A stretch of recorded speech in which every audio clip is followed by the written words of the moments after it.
Assalamualaikum warahmatullahi wabarakatuh. Kisah Perang Ain Jalut. Perang Ain Jalut adalah sebuah pertempuran besar yang terjadi pada tanggal 25 Ramadan 658 Hijriah atau tanggal 3 September tahun 1260 Masehi di daerah Ain Jalut atau mata air Goliat di Palestina. Pertempuran ini terjadi antara pasukan Muslim Mamluk yang dipimpin oleh Sultan Saifuddin Qutuz melawan pasukan Mongol pimpinan Hulaguhan. Pasukan Mongol yang kuat sebelumnya telah menaklukkan sebagian besar wilayah Timur Tengah termasuk Baghdad dan Suriah. Namun di Ain Jalut pasukan Muslim Mamluk berhasil mematahkan pasukan Mongol dan memaksa mereka untuk mundur dari wilayah tersebut. Kemenangan ini dianggap sebagai titik balik dalam perang melawan Mongol dan memperkuat kekuasaan Mamluk di wilayah Timur Tengah. Ain Jalut menjadi saksi titik balik sejarah karena untuk pertama kalinya pasukan Mongol menderita kekalahan telak dan tidak mampu membalas mitos bahwa kekuatan dari Asia Timur itu tidak terkalahkan seketika pupus di tangan Saifuddin Qutuz. Pertempuran Ain Jalut juga menandakan akhir dari upaya Mongol untuk menaklukkan wilayah-wilayah Muslim di Timur Tengah dan membuka jalan bagi pasukan Muslim untuk merebut kembali wilayah yang telah jatuh ke tangan Mongol. Sobat, kali ini kita akan membahas secara lengkap peristiwa besar ini, baik latar belakang kekuatan kedua pasukan sampai membahas strategi brilian Saifuddin Qutuz dalam memporak-porandakan pasukan terkuat zaman itu, yaitu pasukan Mongol yang terkenal kejam kepada lawannya dan termasuk pasukan yang paling membabi buta dalam sejarah. Ternyata perang Ain Jalut terjadi pada bulan Ramadan, salah satu bulan yang paling mulia bagi kaum muslimin. Pada bulan Ramadan inilah banyak peristiwa penting sejarah umat Islam yang telah terjadi. Tidak heran kalau bulan Ramadan sering disebut sebagai bulan perjuangan kaum muslimin di penjuru dunia. Pertempuran ini terjadi antara pasukan Muslim Mamluk yang dipimpin oleh Sultan Saifuddin melawan pasukan Mongol pimpinan Hulaguhan. Pasukan Mongol pada masa kejayaannya dikenal memiliki kekuatan yang sangat besar, terutama dalam hal taktik perang dan kecepatan gerakannya. Pada awal abad ke-13, pasukan Mongol di bawah pimpinan Genghis Khan menyerang dan menaklukkan banyak kawasan di Asia. Mereka terdiri dari para prajurit berkuda yang sangat terampil dengan kemampuan memanah dan bertarung jarak dekat yang sangat baik. Selain itu, pasukan Mongol juga dilengkapi dengan senjata-senjata seperti tombak, pedang, dan panah beracun. Selain keahlian bertarung yang sangat baik, pasukan Mongol juga dikenal sangat disiplin dan memiliki taktik perang yang sangat terorganisir. Mereka selalu menggunakan strategi seperti menyerang dengan kecepatan tinggi untuk mengejutkan musuh atau menggunakan formasi lingkaran untuk melindungi diri dari serangan musuh. Sedangkan pasukan Mongol biasanya sebelum melakukan serangan ke suatu wilayah sasaran, mereka akan mempelajari kekuatan lawan dengan detail, bahkan pengintaian ini bisa berhari-hari. Hal ini dilakukan karena untuk memastikan bahwa kalau mereka melakukan serangan, maka dipastikan akan meraih kemenangan. Pasukan Mongol tidak akan menyerang ketika mereka sendiri ada keraguan akan kemenangannya. Dengan kekuatan strategi dan kedisiplinan pasukannya tersebut, pasukan Mongol selalu berhasil mengalahkan semua lawan-lawannya. Pada tahun 1258 Masehi, tepatnya 2 tahun sebelum peristiwa Ain Jalut, pasukan Mongol pimpinan Hulaguhan menyerbu Baghdad dan meluluhlantahkan kekhalifahan Abbasiyah. Serangan ini sangat mematikan dan dikenal sebagai Perang Hulaguhan atau penaklukan Baghdad saat menyerang wilayah berpenduduk Muslim. Pasukan Mongol melakukan pembantaian massal dan menghancurkan sebagian besar kota termasuk istana kekhalifahan. Misi bangsa Mongol dalam penaklukan suatu wilayah adalah untuk menaklukkan dan menguasai semua bangsa di luar bangsa mereka. Bagi bangsa Mongol, selain bangsa mereka harus di bawah kekuasaannya saat itu. Bangsa Mongol benar-benar menjadi teror yang menakutkan bagi dunia Islam, termasuk bagi umat Kristen di Eropa. Ketika pasukan Mongol mendatangi suatu wilayah, yang ada hanyalah kehancuran, pembantaian, dan kebiadaban. Setiap personel pasukan Mongol dididik tanpa ampun kepada lawan-lawannya. Mereka juga tidak segan untuk membunuh kaum wanita, anak-anak, orang tua, termasuk membakar wilayah yang menjadi sasarannya. Fenomena seperti ini menjadi teror yang sangat menakutkan bagi penduduk di kawasan Asia maupun Eropa. Kedatangan pasukan Mongol di suatu wilayah adalah bencana besar bagi wilayah tersebut. Bahkan muncul sebuah mitos kalau mengalahkan pasukan Mongol sangatlah tidak mungkin, karena nyaris tiada lawan yang sebanding dengan kekuatan pasukan Mongol. Setidaknya seperti itulah mitos yang berkembang dan melekat tentang kehebatan pasukan Mongol. Setiap kali menguasai negeri Islam, pasukan Mongol menghancurkan kota berikut peradabannya dan membunuh penduduknya dengan sadis. Sebagiannya dicincang dan sebagian lagi digantung di pohon-pohon dan jalan-jalan utama, termasuk saat menyerang Baghdad. Abbasiyah jatuh tanpa perlawanan berarti. Khalifahnya Al-Mustasim Billah dibunuh saat serangan ini.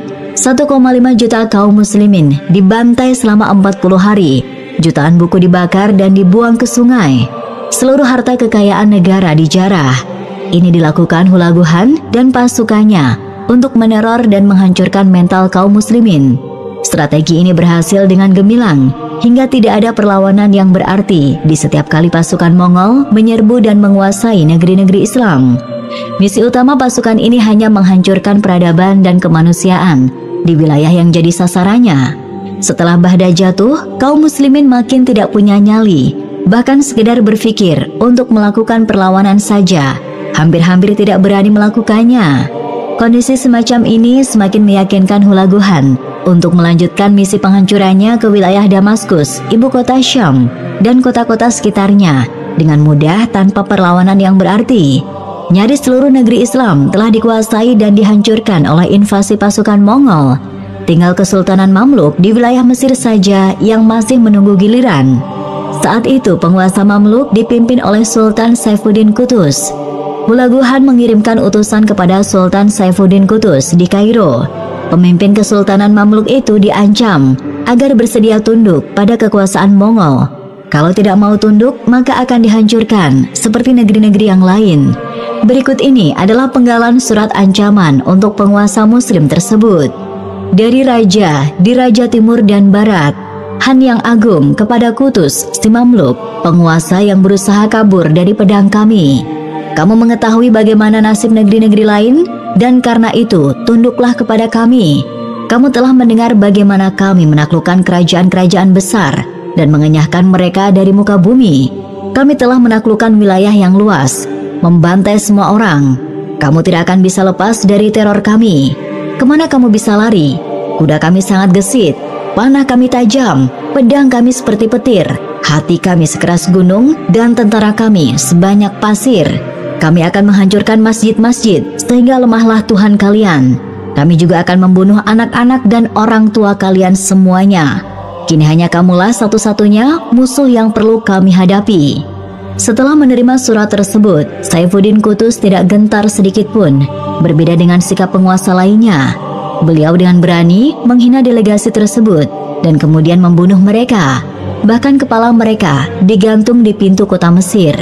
Hal ini dilakukan sebagai wujud perlawanannya terhadap kesombongan Hulagu.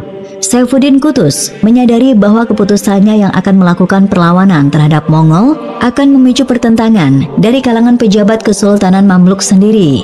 Mengingat Mamluk sendiri sedang mengalami krisis finansial yang amat parah.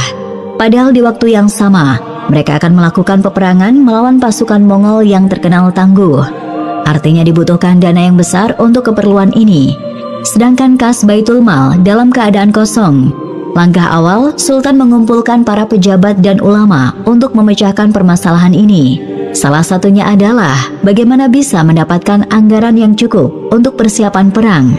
Secara garis besar telah terjadi dua pendapat di kalangan para pejabat kesultanan. Pendapat pertama, para pejabat menyarankan untuk menyerah saja dengan alasan selain tidak mungkin menang melawan pasukan Mongol, Mamluk sendiri masih dalam keadaan krisis. Sehingga langkah paling bijak adalah menyerah dan tidak mencari masalah dengan bangsa Mongol, karena tidak mungkin menang melawan mereka. Pendapat kedua, dan ini adalah pendapat Saifuddin sendiri, yang sangat optimis untuk melakukan perlawanan terhadap pasukan Mongol. Baginya menyerah bukanlah sifat seorang muslim sejati, apalagi sepak terjang pasukan Mongol harus segera dihentikan, dan satu-satunya harapan adalah Kesultanan Mamluk.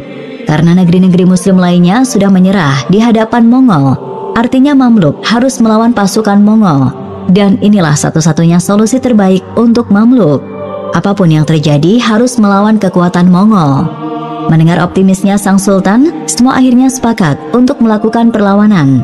Namun ada masalah lagi, yaitu bagaimana mereka mendanai perang, sedangkan kas Baitul Mal sedang krisis. Saifuddin Qutuz mengusulkan untuk menarik pajak kepada penduduk Mesir. Namun usulan ini disanggah oleh seorang ulama. Menurut pendapatnya, sangat tidak mungkin menarik pajak dari penduduk, sedangkan penduduk sendiri dalam keadaan susah. Langkah bijaknya adalah dengan mengumpulkan dana dari para pejabat Mamluk untuk menutup biaya perang. Mendengar pendapat ini, Saifuddin Qutuz sepakat dan dia sendiri mengawalinya, yaitu dengan menyerahkan hartanya untuk membiayai perang. Langkah ini kemudian diikuti oleh para pejabat lainnya, sedangkan penduduk Mesir tidak jadi ditarik pajak karena memang dalam keadaan krisis. Pada saat itu Mesir sedang dilanda berbagai masalah, baik internal maupun eksternal. Krisis ekonomi perang salib dan pertahanan yang sedang melemah merupakan sebagian saja dari masalah yang dihadapi bangsa Mesir.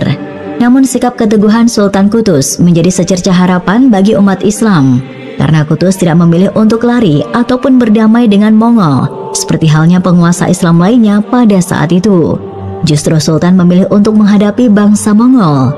Sultan Qutuz memerintahkan panglimanya untuk mencari berita tentang persiapan pasukan Mongol. Pada saat Panglima Qutuz sampai di Gaza, bertemu sekelompok kecil pasukan Mongol dan segera menghadapi mereka. Dengan pasukannya sendiri, Panglima itu pun memperoleh kemenangan. Pada pertempuran itu, kekalahan sedikit ini pun telah memberikan pengaruh pada pasukan Mongol. Pada saat Sultan Qutuz tiba di Gaza, beliau juga mendapat berita bahwa Hulagu telah pulang kembali ke Mongol. Hulagu mendengar berita bahwa Mongkehan, sang Han Agung di Mongolia telah mangkat, dan ia memperkirakan akan ada perebutan kekuasaan di kampung halamannya. Karena itulah Hulagu Han memutuskan untuk kembali ke negerinya dan menempatkan Kit Buko, salah seorang komandan pasukannya di Damaskus, dan memberinya tugas untuk menaklukkan Mesir. Maka Hulagu pun kembali ke Mongolia dan menyisakan sekitar 10.000 hingga 20.000 pasukan Mongol yang menurutnya cukup untuk menaklukkan Mesir. Tindakan ini jelas-jelas bahwa Hulagu telah meremehkan pasukan kaum muslimin. Dengan congkak, Hulagu berpesan kepada Kit Buko, "Ketahuilah bahwa kekuatan kaum muslimin telah hancur dan tidak akan bangkit untuk selama-lamanya. Bahkan sekiranya kamu serang mereka dengan 10 orang saja, pasti mereka melarikan diri." Sebenarnya ada beberapa faktor yang sangat mempengaruhi mengapa Hulagu sangat bernafsu menaklukkan wilayah muslim dan kejam setiap kali dia berhasil menguasainya, yaitu ibu Hulagu, istri dan sahabat dekatnya, termasuk Kit Buko, adalah penganut Kristen fanatik yang memendam kebencian mendalam terhadap orang muslim. Ditambah lagi para penasehatnya, banyak yang berasal dari Persia, yang memang berharap dapat membalas dendam atas kekalahan mereka ketika Persia ditaklukkan oleh pasukan muslim pada masa Khalifah Umar bin Khattab. Setelah persiapan perang dilakukan oleh pasukan Mamluk pada bulan Ramadan 658 Hijriah bersama 40.000 tentara, Saifuddin Qutuz mulai bergerak menuju Solihya, yang kemudian mengobarkan semangat jihad di sana. Dia mengangkat Baybars untuk memimpin pasukan menuju Gaza. Sementara itu Hulagu Han memerintahkan Kit Buko, panglima Tartar yang Kristen, menggantikan kedudukannya. Sedangkan dia sendiri pulang ke China untuk ikut serta dalam pemilihan Han, penguasa Mongol, setelah kematian penguasa sebelumnya, yaitu Mongkehan, kakak Hulagu Han. Di Ain Jalut, dataran luas yang dikelilingi perbukitan di bagian barat, Saifuddin Qutuz menyusun strategi perang untuk menghadapi pasukan Mongol. Tak disangka, datang seorang utusan dari Syarifuddin Baybars, seorang pemimpin Syam yang bekerja sama dengan Hulagu Han dalam menaklukkan negara Islam. Dia menyampaikan pesan bahwa Syarifuddin Baybars akan membantu pasukan muslimin dari dalam barisan pasukan Mongol dan membawa 3 informasi penting lainnya. Dia menginformasikan bahwa pasukan Tartar Mongol tidak sebanyak pasukan yang telah menaklukkan negara Islam sebelumnya, dan sayap kanan pasukan Tartar Mongol lebih kuat. Serta berita lain bahwa Al-Ashraf Al-Ayubi telah menarik dirinya untuk memerangi pasukan muslimin dan akan menghancurkan pasukan Tartar Mongol dari dalam barisan. Mereka mendengar berita tersebut. Saifuddin Qutuz dan para pemimpin militer lainnya antara membenarkan dan meragukan informasi tersebut. Dengan segera, mereka mempersiapkan berbagai strateginya. Setelah mendapat informasi terbaru tersebut, pada malam harinya adalah malam ke-25 Ramadan 658 Hijriah, Syaifuddin Qutuz dan seluruh pasukan muslimin beribadah dan bermunajat kepada Allah dengan penuh khusyuk agar diberikan kemenangan pada esok harinya. Setelah menunaikan salat subuh dengan penuh khusyuk, matahari di ufuk timur telah menampakkan wajahnya. Dari jauh pasukan muslimin melihat pasukan Tartar Mongol datang dalam jumlah yang cukup besar. Syaifuddin Qutuz mengisyaratkan kepada pasukan pertama yang dipimpin Rukniddin Baibars untuk turun ke medan terbuka secara perlahan, dan pasukan lainnya bersembunyi di balik perbukitan.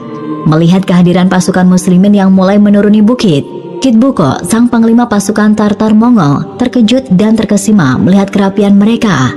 Dia tidak menyangka ternyata masih ada kaum muslimin yang masih mempertahankan dirinya dan maju ke medan peperangan dengan gagah berani. Tentu sikap Kit Buko ini cukup beralasan, karena sebelumnya ia terbiasa menyaksikan ketakutan kaum muslimin dengan kedatangan pasukan Tartar Mongol di mana saja. Melihat sedikitnya pasukan muslimin di hadapannya, Kit Buko bermaksud menghancurkan kekuatan pasukan Islam ini dengan sekali pukulan. Tentu sikap ini sangatlah beralasan, karena pesan Hulagu sebelumnya yang menggambarkan bahwa pasukan kaum muslimin sangat mudah untuk dikalahkan. Dengan satu perintah, ia mengerahkan seluruh pasukannya tanpa meninggalkan pasukan cadangan. Dengan maksud satu kali serangan saja, pasukan Islam luluh lantak. Pada saat penting ini, tampil berperan pasukan beduk dan trompet yang memberi isyarat dengan arahan Syaifuddin Qutuz. Setiap pukulan dan tiupan trompet ternyata memiliki makna. Syaifuddin Qutuz memberi isyarat maju kepada pasukannya dengan serentak di bawah komando Ruknuddin Baibars. Pasukan Islam mulai maju untuk menyerang. Akhirnya kedua pasukan pun bertemu dan perang pun tak terelakkan lagi. Senjata saling beradu dan korban mulai berjatuhan dari kedua belah pihak.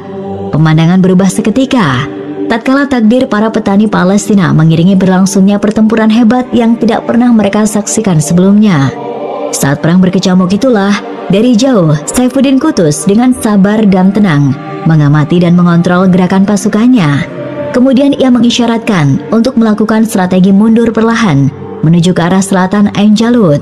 Hal ini dilakukan untuk memancing pasukan Tartar Mongol ke tengah pasukan Islam yang masih bersembunyi di perbukitan dan secara letaknya mengelilingi medan Ain Jalut.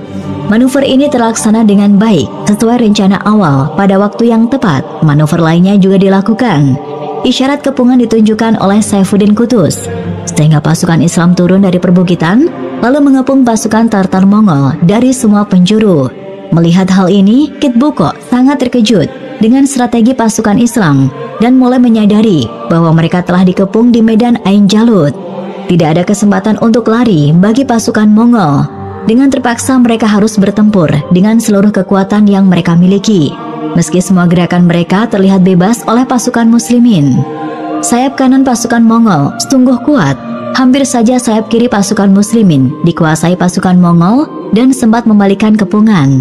Syaifuddin Qutuz yang dari tadi terus mengamati pasukannya dengan cepat segera memerintahkan pasukan cadangan untuk terjun ke medan Ain Jalut dan membantu sayap kiri pasukan Islam yang mulai terjepit. Namun tetap saja belum bisa mengimbangi kekuatan pasukan Tartar Mongol. Kondisi semakin genting. Syaifuddin Qutuz mulai melihat bahwa pasukan Islam gentar terhadap pasukan Tartar. Akhirnya Syaifuddin Qutuz turun langsung dan ikut berperang bersama pasukannya dengan membuka perlengkapan perangnya. Ia memacu kuda dan berteriak, "Wah Islamah! Wah Islamah!" sambil langsung menerobos masuk ke tengah pasukan musuh tanpa ada keraguan dan berpikir panjang. Dengan masa mudanya yang masih panjang, ia memberi pelajaran berharga kepada semua kaum muslimin agar mencari syahid dan tidak gentar terhadap musuh. Hal ini tentu saja menambah semangat dan mental pasukan muslimin untuk mencari syahid fisabilillah. Akhirnya pasukan Islam dapat mengalahkan pasukan Tartar Mongol di bawah kepemimpinan Syaifuddin Qutuz. Kit Buko tewas di antara tumpukan mayat tentara Tartar. Syaifuddin Qutuz bersujud dan berkata, "Sekarang aku dapat tidur dengan tenang." Perang Ain Jalut menjadi pertanda bahwa kekuatan kaum muslimin telah berhasil menghentikan invasi Mongol di kawasan Jazirah Arab. Mitos kekuatan Mongol yang tak terkalahkan berhasil dipatahkan oleh pasukan kaum muslimin di bawah komando Syaifuddin Qutuz. Dan terbukti, sejak peristiwa besar ini, bangsa Mongol tidak memiliki taring lagi, khususnya di dunia Islam. Ditambah lagi pasca peristiwa ini, banyak terjadi kekacauan di internal pasukan Mongol, sehingga bangsa Mongol tidak mampu lagi bangkit sebagaimana kekuatan sebelumnya. Selesai. Wallahu a'lam. Wassalamualaikum warahmatullahi wabarakatuh.